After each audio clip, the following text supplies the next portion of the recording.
The San Diego Foundation is working to make our community a better place to live. Today on San Diego People, in part 2 of our special coverage, we'll take a look at what San Diegans want and how the foundation is working to implement the vision plan.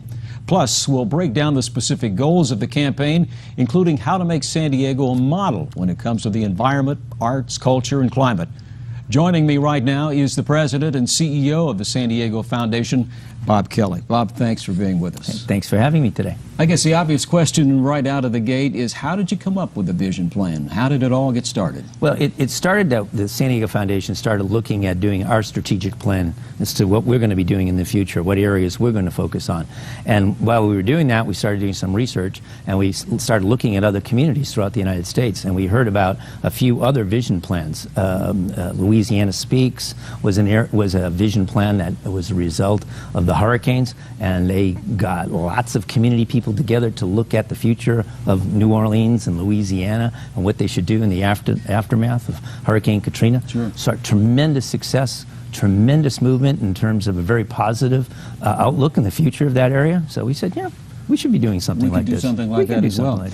San Diego's never had a plan like this, has it? Nothing this comprehensive anyway. Nothing this comprehensive and nothing so in-depth with lots of community people weighing in. Usually when you do a vision plan like this, it's usually a small group of people getting together to create the vision and then telling the rest of the community this is what the vision is and this is what we're going to do. But in our case, we engaged over 30,000 people to get online and fill in the questionnaire, and we had over 90,000 modules that were completed about the future of San Diego. So, in fact, it was the most successful visioning effort in the history of the United States. San Diego should be very proud of that. One of those individuals, Malin Burnham, what role did he play in all this? Well, Malin's been an amazing community leader. In fact, Malin was one of the founders of the San Diego Foundation back in 1975. And here he is. So he goes way back. Oh, he goes way back. Yeah. And so ever since I've taken over the position as CEO about 17 years ago, Malin's been talking to me about having the foundation take a stronger leadership role here in San Diego. Most foundations, what we do is mostly just grant. We grant money out to the community. But what we found to make change in our community, it can't be just about grant making. It needs to be about research, it needs to be about convening, it needs to bringing the community together. And that's the whole concept of civic engagement, is bringing people together to make a significant change in our community. So he's been pounding us on this for a long time. Yeah. You know, I'm surprised that there hasn't been a comprehensive plan before now with Malin's effort as well, because we were talking about there's so many aspects to San Diego County, the environment, the culture, the mountains, obviously the bay, the ocean, the beaches. It's all right here. San Diego's an absolutely fabulous place, but we didn't have a grand vision that we've all agreed upon in terms of what we're trying to accomplish. And so that's what this whole vision process is. The other thing that we found in other communities throughout the United States, once you do a vision, then the real important thing is actually do something about it. And that's why Malin's been really pounding us about creating some sort of entity to carry out the plan. So about 3-4 years ago, that's when we came up with the whole concept of the Center for Civic Engagement. And so we developed that whole concept. And what we wanted to do is do the same thing we've done up at UCSD up in the Mesa up there, where we have the Sanford Burnham Institute, Scripps, UCSD. We really created a buzz about research here in San Diego. Well, we want to create the same kind of buzz about civic engagement and civic participation. So the first person we went to after we created this thing was Malin Burnham. And we said to Malin, we want to do this, we want to create a buzz, but it's going to take resources. So how'd you like to give us $5 million? And so Malin stepped up to the plate, and he's set up a $5 million endowment. He obviously liked the idea. Loved the idea, and he believes in civic engagement and civic participation. But this is a plan that's long-term, though, isn't it? Long-term, 20, 30, 50 years out. We're going to develop short-term goals, which we're doing right now and working on the short-term goals. But this is a 50-year, 100-year plan. All right, we're going to continue our discussion with you in just a minute, but right now we're going to take a break. Coming up next on San Diego People, more on how the San Diego Foundation, along with the community partners, is making an impact right here in our region. We'll be right back. Scott Peters helped cause the San Diego pension scandal. An independent investigative report called him negligent. Peters charged taxpayers $600,000 for his own legal bills. Now he wants us to trust him to manage the nation's retirement programs. Peter says he'll cut Social Security and Medicare. Easy for him to say, he's set. Peters, a millionaire with a taxpayer-funded pension. The National Republican Congressional Committee is responsible for the content of this advertising. So it's between this or the Honda Civic next door? Okay, done. This one. They say the Civic is the best-selling car in its class. It's possible. It also has this cool Econ button that helps maximize fuel efficiency. Oh yeah, this car has a lot of buttons. Get a defrost button, radio button, cruise control button, window button, wiper button, trunk button, super button, buttons inside of buttons, buttons controlling other buttons. We're just interested in the Econ button. That's one button. This is a car with many buttons. The Civic from Honda. 39 mpg highway and a way to help you make the most of it. Only a Honda is a Honda. The Men's Fashion Depot announces its 3-for-all, free-for-all wardrobe sale. You get not one, not two, but 3 Vittorelli Umo suits for an amazing price of just $333. Plus 3 dress shirts free, 3 Italian silk ties free, 3 designer socks free. You heard right. 3 suits, 3 shirts, 3 ties, 3 socks, all for $333. You save over $700. Come and see us and you'll know why we say price, value, selection. Nobody even comes close. Nobody. For years, Sacramento politicians have chopped away funds for our schools. Today, we're 47th out of 50 in per-pupil funding. Now, these politicians say unless we send more tax dollars to Sacramento, they'll cut education again. Here's a new approach. Prop 38 sends billions in new education dollars straight to our local schools and guarantees the politicians can't touch it. 38 will restore the education cuts from Sacramento. So remember this number, 38. And welcome back to San Diego People. The San Diego Foundation is putting into action a plan to make San Diego a better place to live. With the help of community partners, the entire region can benefit. Back with me is the president and CEO of the San Diego Foundation, Bob Kelly, and CEO for the Downtown San Diego Partnership, Chris Michelle. Thank you both for being with me again today. Chris, a big announcement from your end. Tell me about it. Sure. Well, we are honored to be one of the first to partner with the San Diego Foundation and the Board of Governors and Bob Kelly to start and begin the first sub-regional vision plan. So the Downtown San Diego Partnership has put together a grant and it has been matched by the San Diego Foundation to actually come up with a 20-year vision plan, taking all the great work that was done at the foundation for the 40-year plan and then boiling it down to specifics for downtown and how can we help accommodate the growth, the housing needs, and the jobs that we all need for our community to continue to grow. So it sounds like the 20-year plan then is going to focus specifically on those 3 areas: housing, jobs, and what was the other one? Housing, jobs, and well, work, enjoy, education. Yeah. And also open space. Right. Okay. Because if you're going to have more jobs and more people in a confined community like downtown, you need more open space where people can enjoy. And so, in fact, we've just made a grant recently to the Port of San Diego for Ruaco Park, brand new park down near Seaport Village. And it's a huge, beautiful open space that then the people of San Diego who move downtown and who work downtown will have a great place to. It's interesting to me that you're breaking it down into regions because it's easier to manage in some ways, this plan is, right? That's right. You know, when we think about it, our region's going to grow by 1.3 million residents. And to accommodate that growth, we need 400,000 housing units and 500,000 jobs. So when we get there, we no longer have large master plan communities where we can just take large land tracts and put housing on it. And so what we need to do is grow up, not out. And where do you grow up? In urban centers. And what do millennials want? They want a 24/7 lifestyle. They may not want what us baby boomers wanted. They may not want to be in the suburbs and to have 2 cars. By choice, they're flocking back to the cities. And by choice, they're saying, we want 1 car. We want to be in an urban environment. We want 24/7 lifestyle. So what we have to do as a region is say, can we accommodate that growth? Are we prepared? And that's what the sub-regional plan will do. In some ways, the next generation is focusing a little more, especially the ones moving into downtown, on downsizing a little bit and enjoying a little more of the arts, the culture, and that sort of thing. And be able to walk, a walkable city. Right. The parks. And in the younger generation, they really do want to reduce the carbon footprint. They really do believe in protecting the environment. And so they really do want to live in a smaller space where they can walk and enjoy this beautiful place that we have here. How can this vision plan actually impact the attraction of new jobs to San Diego? Well, you know, a place-based economic model, meaning millennials, again, going back to our future generation of workers, they want a different lifestyle, as we just talked about. And they want to live in a place where they can go to work, they can leave and go to dinner, they can come back and go to work. So it's really creating the synergies just like Silicon Valley did. So we have started our first incubator in downtown. And the reason that it's been so successful through Evo Nexus is because the young entrepreneurs, software engineers, want to be in a downtown urban environment. So if we know the attraction for engineers is so important in San Diego, we want to create the environment for them to thrive. And that's what we're learning. This flock back to the cities, into the urban areas, is because the talent, the race for talent in the creative class wants to be in that creative environment. So we need to create that for them, and we'll get the companies. And that's one thing that Mayor Sanders has had a huge impact in helping to attract some of these technology companies, biotech in particular.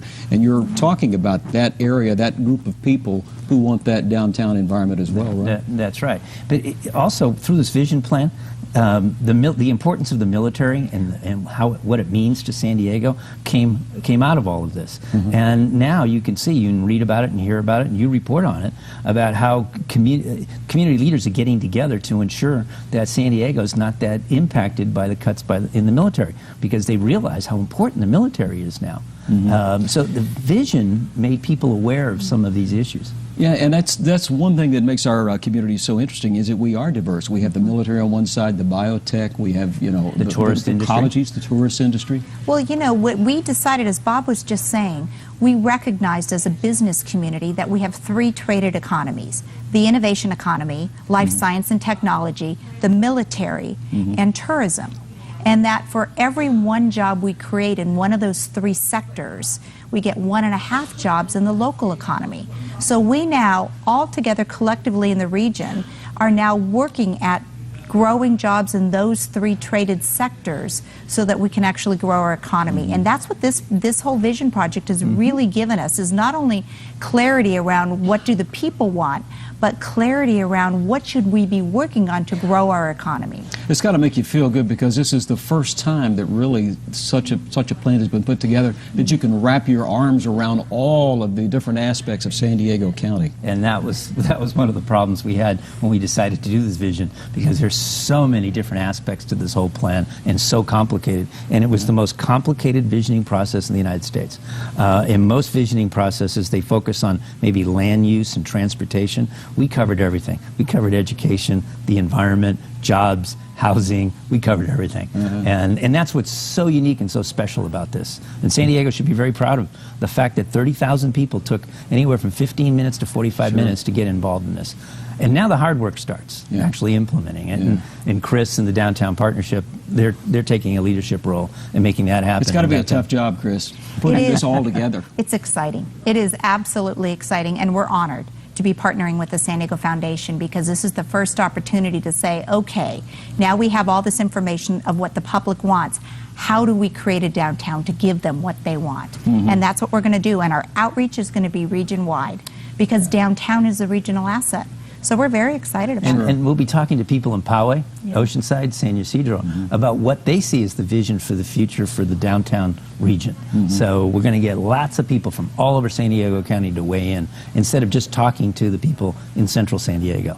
And what about, we mentioned just a minute ago about the military. What role does the vision plan actually look at when it comes to the military? Well, it looked at a number of things, but sequestration in particular, and that's being talked about quite a lot these days. The business community is aligned around that. And what we realized in San Diego is that we didn't have somebody back at the Pentagon working the halls of the Pentagon every single day. And yet we're the largest installation in the U.S., the continental U.S. So that acknowledgement in and of itself was significant. And so we are working very, very hard to try and minimize the downside of the sequestration. You know, it's amazing that we didn't. I mean, as you mentioned, that we have such a huge military presence here, probably one of the largest in the country, if not the largest, and yet, you know, where's the representation aside from our congressmen? And we all the time tend to work in silos. And when you create a common vision, people they get on the same page. And that's what happened with the military. We brought up the fact through the vision process, the military is critically important to the future of San Diego. And all of the groups that work with military on an individual basis went, wait, we should be talking to so-and-so and so-and-so. And they all came together. And they formed a consortium to really work on preserving and protecting the jobs here in San Diego. How does the plan itself go about approaching and talking to our politicians and our congressional leaders? What role does it play in that regard? Well, I think a very big role. First of all, they were all involved, and they knew about the process. There was the first visioning process included well over 150 community leaders that included elected officials. But secondly, one of the things the public said to us was, we don't care where one boundary stops and one boundary starts. You know, when you think about our wildfires, did it say, okay, we're in the city of San Diego, oops, the fire jumped to the county now it's the county's jurisdiction? Sure. No. And so the public understands, you know, wait a minute, stop. We don't care what boundaries work together. And that is probably the biggest message and takeaway that we got from this process is they want us all, elected officials and community leaders, to work together. And so, you know, I'm very what we hopeful. found in other communities, too, is once the vision's completed, like it's completed, the people have spoken. They said, this is the top priority. What we found in other communities, the politicians then adopt that vision as part of their platform. They say, the people of San Diego said the most important thing right now are jobs. So the politicians say, I have a mandate now. I need to do something about that. And so it gives them power and strength. And so they're able to move the agenda forward faster because of this. And as you go forward with this plan, how will it change as the county changes, as the population increases? How will the plan itself change? Is there room in there to adapt for that? Absolutely. I think recalibration is what we call it, of any plan is critical. So in particular, downtown, the first sub-regional plan, what we will do is we will lay out a 20-year tactical plan that says, here's the vision, here's what the public has said. Now, every year, here's what we plan to accomplish. But we know that'll change. And so every year we reevaluate, okay, where are we? Are we meeting our milestone events? And if not, what new obstacles or what new opportunities presented themselves? Because we can't forecast that far out. But what we do know is we need to work on it and stay vigilant to it. Sure. All right, we're going to continue our discussion on this in just a minute. Coming up next on San Diego People, a closer look at several of the goals presented in the San Diego Foundation's vision. That's coming up, so stay with us. It's the battle of the RV dealers, the RV Super Sale. San Diego's major RV dealers go head-to-head competing for your business on new and used RVs. They battle for your business, and you're the winner. Hundreds of RVs on sale. The RV Super Sale at Qualcomm Stadium.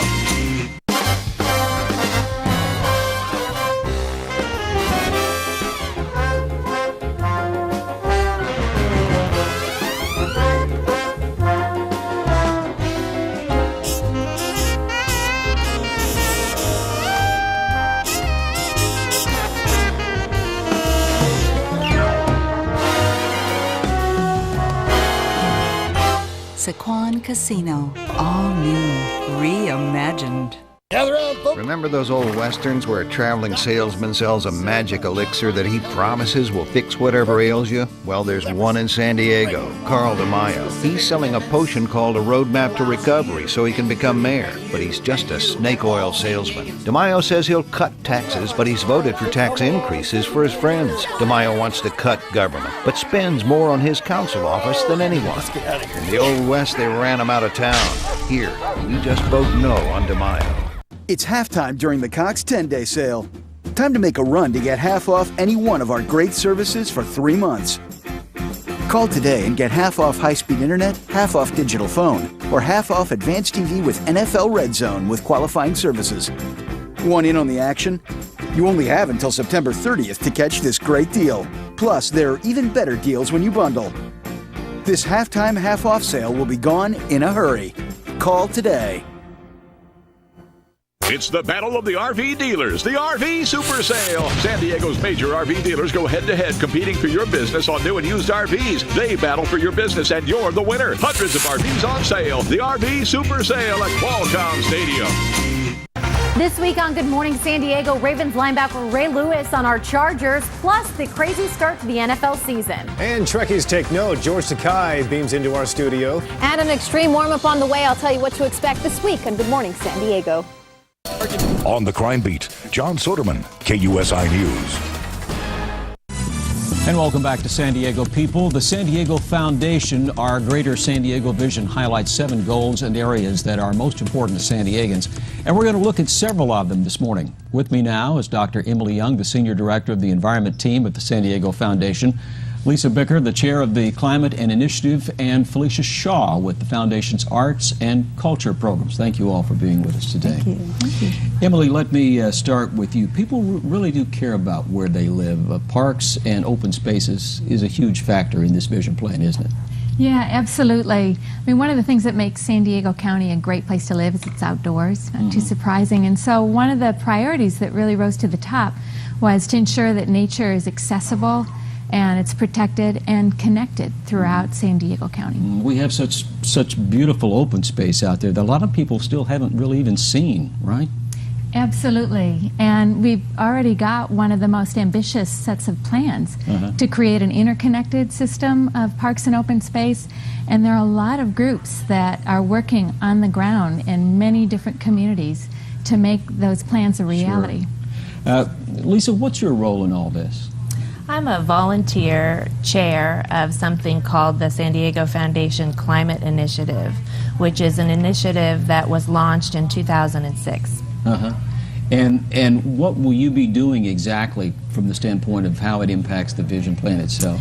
Well, the Climate Initiative, the role of the Climate Initiative is really to build community awareness around the regional impacts of climate change and to inspire action.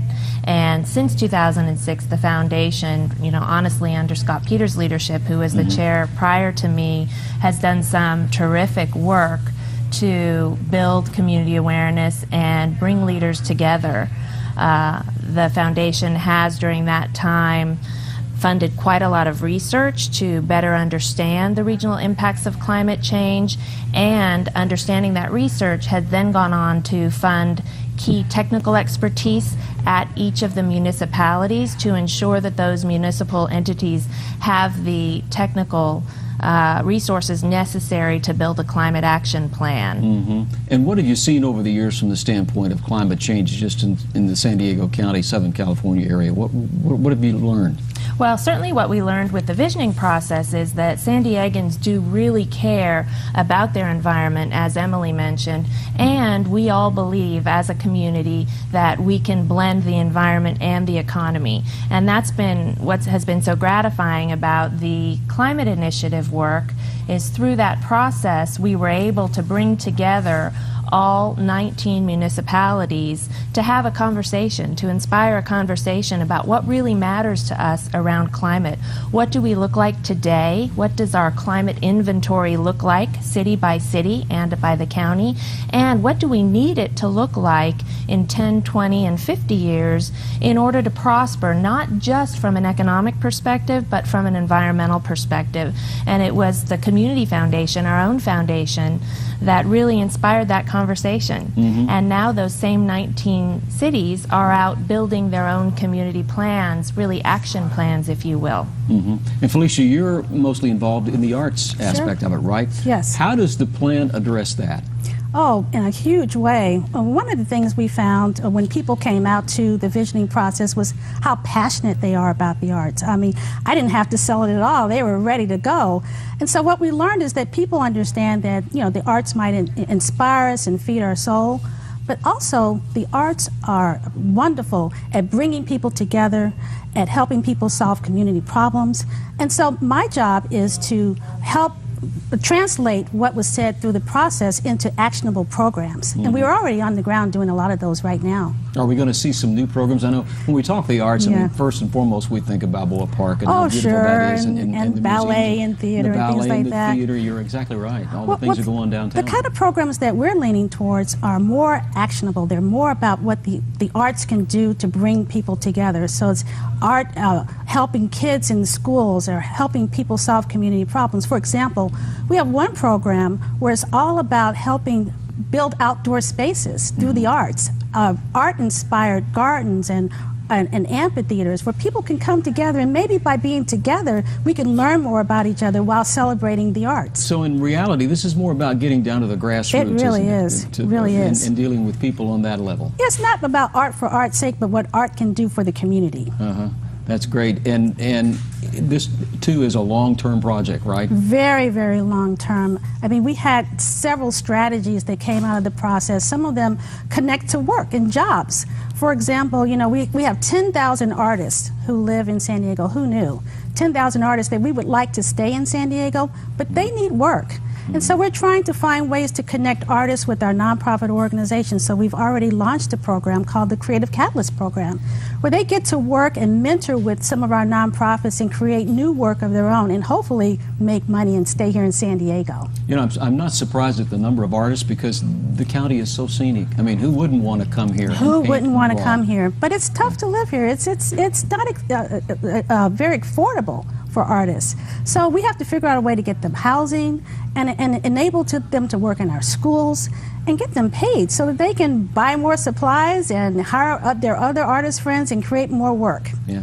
Emily, you have to be excited about this plan and what you're hearing. I know so many people were involved, but when you get right down to it, I mean, this is a grand plan, but there's a lot of excitement behind it as well.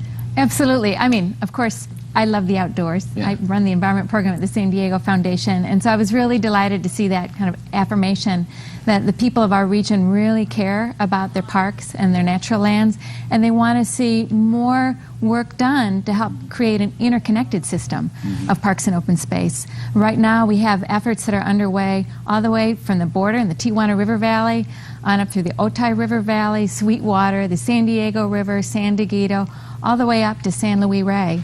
And along all those watersheds, you have efforts to create parks from the coast to the crest and beyond into the desert. And I think those are the things that can really help enrich our quality of life in the future. And also, because we have such a vast array of plants and animals that you find nowhere else in the world. We're one of the most diverse regions in the world for native plants and animals. And these places will also provide that habitat to ensure that they'll prosper as well. And Lisa, the climate certainly plays a big part on the parks and the open spaces and all that, and keeping them in pristine condition, right? Yes, it does, absolutely. And it's been nice that all of our municipalities care so much about the climate and the environment that they're working on building their own plans. We hope in the future we plan to build the climate initiative so that we not only reach out to local governments, we want to bring others into that conversation. We plan to focus very heavily on further engaging the business community because we have a very robust business community that cares very deeply about climate issues here. And it's about educating them, that's isn't it? right, absolutely. And engaging them to action, because really that's what it's about, is how do we get to action to improve all of our quality of life. Sounds like you all have worked very hard on each individual aspect of your goals, and I wish you the best. Oh, thank you. Thank you for being here with us today. Thank you so much. And that is going to wrap it up for now. We want to thank you for being with us for this edition of San Diego People. Be sure and join us for the KUSI News at 6, 10, and 11. Have a great day.